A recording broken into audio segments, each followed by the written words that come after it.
সাহেব, মঞ্চে উপবিষ্ট কুমিল্লা মহানগর যুবদলের সংগ্রামী আহ্বায়ক ফয়সালুর রহমান ফাবেল ভাই, মঞ্চে উপবিষ্ট কুমিল্লা মহানগর যুবদলের সদস্য সচিব রোমান হাসান ভাই, মঞ্চে উপবিষ্ট কুমিল্লা মহানগর যুবদলের সিনিয়র যুগ্ম আহ্বায়ক রিয়াজউদ্দিন রিয়াজ সাহেব, মঞ্চে উপবিষ্ট কুমিল্লা মহানগর যুবদলের যুগ্ম আহ্বায়ক আরমান আলী সাহেব, মঞ্চে উপবিষ্ট কুমিল্লা মহানগর যুবদলের যুগ্ম আহ্বায়ক মোবারক হোসেন সাহেব সহ কুমিল্লা থেকে আগত অতিথিবৃন্দ এবং যুগ্ম আহ্বায়ক এবং সদস্যবৃন্দ, আসসালামু আলাইকুম।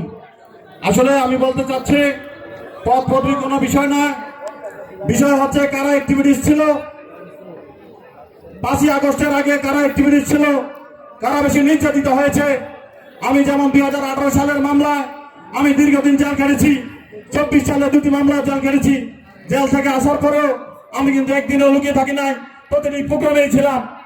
আপনারা নেতৃবৃন্দ সহ সবাই জানেন, এমনও দিন গেছে বাড়িতে তালা মেরে রাখছে, হুমকি দামকি দিয়ে তালা ভাঙ্গার হুমকি দিয়েও বেরিয়েছে, প্রোগ্রাম চালিয়ে নিয়েছি।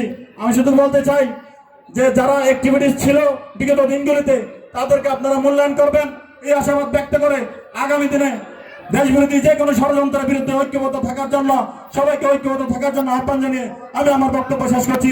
খুদা হাফেজ। বাংলাদেশ জিন্দাবাদ, বাংলাদেশ জাতীয় দল জিন্দাবাদ, কুমিল্লা মহানগর যুবদল জিন্দাবাদ।